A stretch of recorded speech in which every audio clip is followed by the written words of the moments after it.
Nature exists regardless of us, but we cannot live without it. 55% of our GDP is linked to biodiversity. Funding is definitely an issue in a place like Sri Lanka. That's why I interviewed 8 of them. What I found was clear. We need more money, better funding mechanisms, and way more awareness.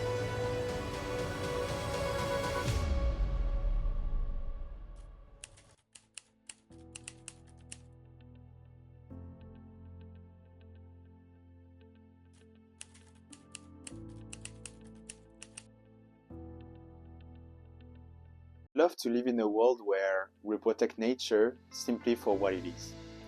But in practice, we are bound to use the tools of capitalism to make it happen. I believe that in a global capitalistic world, we need to talk about nature in terms of economic returns and competitive advantage.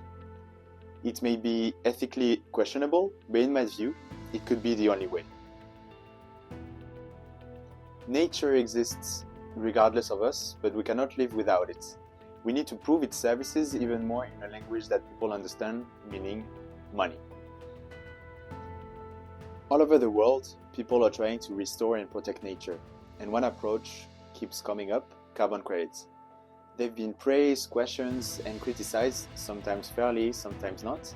So to see things for myself and make up my own mind, I went to find out whether it really works and discuss with people that benefit from them. Hi, I'm Thibaut. I've been working in the space of climate finance for a bit of time, helping nature-based projects get money out of carbon credits, but I actually never had the chance to go to visit a project on the ground. So a couple of time ago, I decided to go to Asia in order to understand the different climate finance mechanism that works on the ground, and I wanted to bring you with me and to film this short documentary and episodes. Why? Because we need more investment. I'm not gonna tell you how the environment and biodiversity are getting destroyed. You hopefully know that already. But we need to keep this in mind if you're a company. Failing to account for biodiversity risks mean failing to accurately assess the risks of your portfolio. Business and finance is entirely dependent upon it. Resilience is bolstered by biodiversity. And once again, 55% of our GDP is linked to biodiversity, according to the World Economic Forum in 2020 and PwC in 2023. And to understand it better, I conducted a self-funded trip alone to Sri Lanka and Indonesia to visit some different type of nature-based projects with different objectives.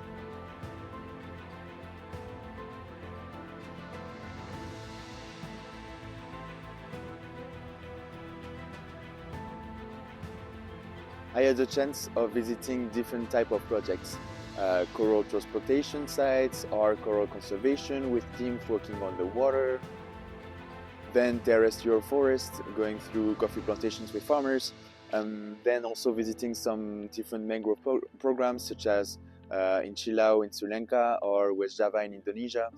So it could be some conservation or some regeneration conservation programs. And then came the agroforestry project and the visit of different biochar factories in Java.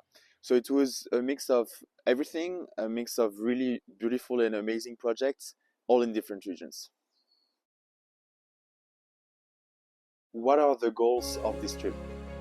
First, being self-convinced of the impact of climate finance on the ground.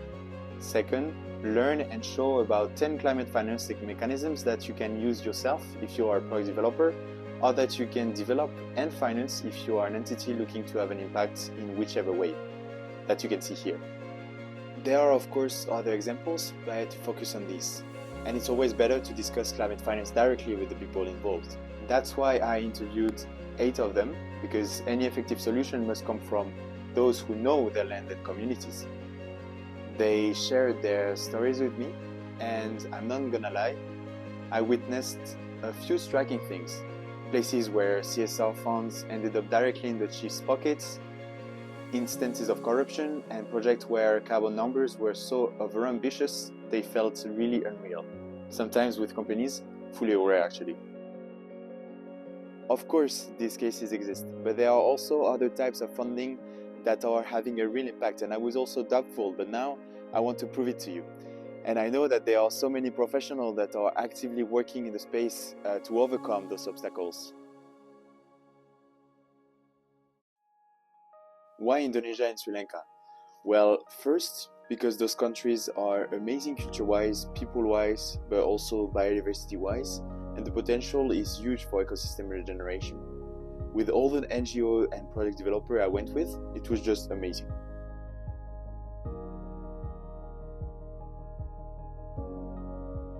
I also had the opportunity to do different conferences to share knowledge, discuss, and to mostly thank them for welcoming me.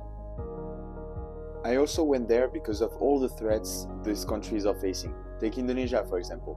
As you can see on the Global Forest Watch website, from 2001 to 2024, Indonesia lost 32 million hectares of tree cover, equivalent to 20% of the 2000 tree cover area.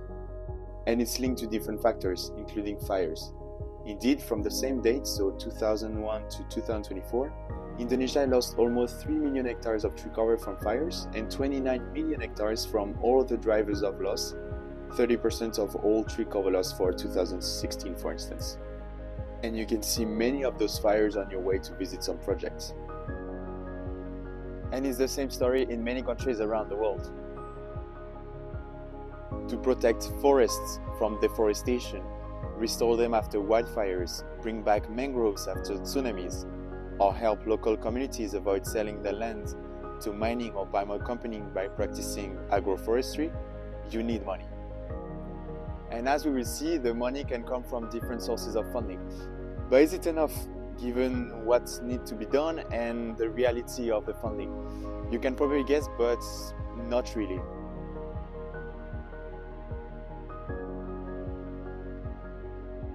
So before we dive in, here's a quick look at the current state of climate finance and where all this funding actually comes from. Here is a report from UNEP 2023 about nature finance and another one from Climate Global Initiative about climate finance, focusing on nature, but also energy, transport, etc. As you can see, global climate finance reached an all-time high of $1.9 trillion in 2023. But we will need about $7.4 trillion every year till 2030 to stay on track for the 1.5 degrees target. In comparison, nature-based solutions received around $200 billion in 2022, up from $154 billion in 2021, a promising 11% increase, and yet again still only 1/3 of what's needed by 2030 to meet global climate and biodiversity goals. And as we can see here in the report, most of the money for nature still comes from public sources, such as government funding, programs for water, conservation and land. The private sector is joining in, but not yet at scale. There are many different funding sources beyond just the voluntary carbon credits. Here, we can refer to a report by market experts, the deep dive report for practitioners and policymakers for mangrove, but this can be applied to many other types of investment as well. It's not exhaustive, but it provides a good overview of the possibilities, such as debt for nature swaps, payment for ecosystem services, corporate offsets, grants, etc. At this stage, there is still no consolidated or up-to-date data showing how each nature finance is distributed globally, so how much for ecotourism, how much for green bonds, etc. So that is the big picture. Why nature needs financing, where the money comes from, and why the stakes are so high. In the next episodes, we will look at the costs, what it actually takes to launch a nature-based project. This documentary series has 8 episodes, each one diving deeper into a different challenge and stages of project, and also different climate finance mechanisms, grants, CSR, credit credits, cash crops to secure large-scale financing, and more. So if you want to know the costs to protect and restore an ecosystem, jump to episode 2.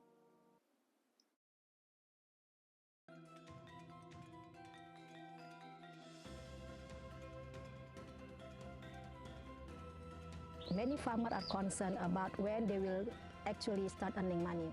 Nature-based projects take time and massive amount of data. For example, for carbon credit projects, it can take up to 7 years before you finally start receiving revenue.